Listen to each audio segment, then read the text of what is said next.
Welcome back, fight fans. The fireworks are set for July 19th as two unbeaten warriors prepare to go head-to-head in a junior bantamweight title unification that could reshape the division for years to come.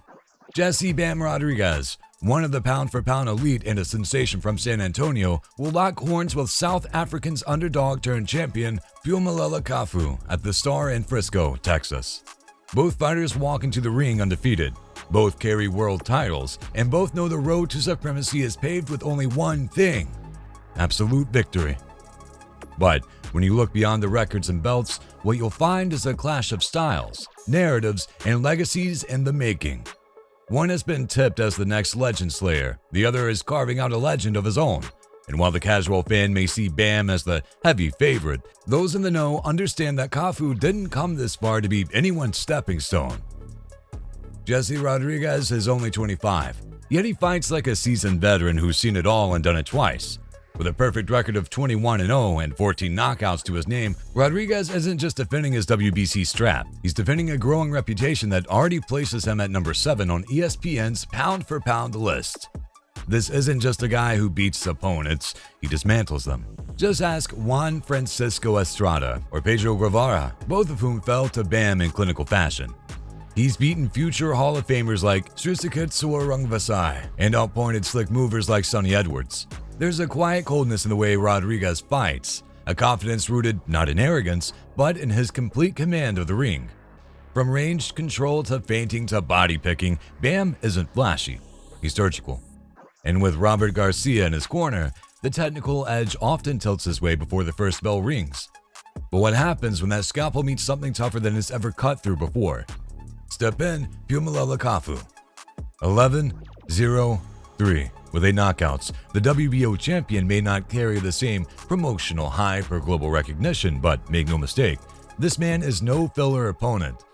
In October last year, he walked into Tokyo's Arake Arena as a relative unknown and walked out as a world champion, having defeated former 3-division title holder Kosei Tanaka in what many dubbed the upset of the year. And here's where it gets even more intriguing. Kafu didn't just win. He dropped Tanaka and fought like a man with nothing to lose and everything to prove. Now, once again, he's taking the road less traveled by agreeing to fight Bam on his home soil. The South African was supposed to enjoy a celebratory title defense in front of his people in May. That was until the Rodriguez opportunity landed. Let's be honest, this isn't just about belts. It's about legacy. Kafu knows the stakes. You want to kill the snake? You go for the head, he said. And Bam, by all accounts, is the head of the junior bantamweight serpent. On paper, this is a classic boxer versus boxer-puncher matchup. Rodriguez brings the footwork, ring IQ, and surgical offense. Kafu, meanwhile, combines gritty determination with surprising timing and a dangerous counter-punching game. Where Rodriguez picks opponents apart over rounds, Kafu breaks rhythm, disrupts plans, and carries enough power to change momentum with a single shot. Rodriguez will likely look to take center ring early and work behind his jab to break down Kafu's mid-range comfort zone. But Kafu isn't just a reactive fighter. He has shown the ability to impose his will, especially when underestimated. His team, led by veteran trainer Colin Nathan, has studied Bam intently, preparing for every angle, slip, and shift in tempo. And if you know anything about Nathan, you know he thrives in these underdog situations. Away from the bright lights and gloves, another battle is brewing between two elite minds. Robert Garcia, the decorated trainer responsible for dozens of world champions, is facing Colin Nathan for the first time. Garcia brings experience and an inevitable resume, but Nathan has long studied under greats like Freddie Roach and is a proven architect of big night upsets. For Nathan, this is more than a title fight. It's a chance to plant South African boxing firmly on the world stage again. "I just want to win," he said. They can have whoever they want in the corner. I thrive in this environment. It's not about taking the opportunity, it's about winning. When Rodriguez aims to cement his legacy and edge closer to a potential mega fight with the likes of Fernando Martinez or even a Roman Chocolatito farewell bout, Kafu has more than pride at stake. He's fighting for family, for his mother who lost her job during COVID, for his younger brother who wears soccer boots instead of boxing gloves, and for a country eager to see one of its own conquer the world. A win in Texas would allow Kafu to finally buy that house for his mother, a promise he made years ago. He's candid about his journey. I used to play soccer. They called me Ronaldo. But boxing, this is where I'm meant to be. It's personal, it's emotional, and it's exactly the kind of fuel that turns underdogs into kings. Kafu admits that he never imagined he'd be in a unification bout this early in his career. I thought being a world champion was already a dream, he said. Unification? That's insane. But here we are. And if he wins, he believes it will not only reshape his life, it will elevate him into South Africa's Sporting Hall of Fame and potentially spark a new era of African champions on the world stage. Meanwhile, Rodriguez isn't underestimating him. While many fans may see Kafu as a stepping stone towards bigger paydays, Bam Rodriguez and Robert Garcia know better. Every undefeated champion is dangerous. Every unification bout is a risk. But that's exactly why Bam took the fight. He didn't want another tune-up. He wanted glory. In his last fight, Rodriguez didn't waste any time.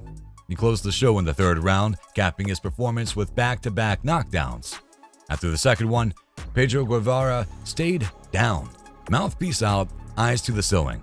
The referee didn't bother finishing the count. It was the first time Guevara had ever been stopped in his 48-fight career. With the emphatic KO, Bam improved to 21-0 with 14 knockouts. Guevara, now 42, 5-1, looked every bit his 35 years, like a fighter nearing the end of the road, overwhelmed by a rising star in his prime. Rodriguez made it clear he wants to unify the division. He's already beaten 3 of the 4 major players, Carlos Curadas, Surisiketsor Rongvasai, and Juan Francisco Estrada.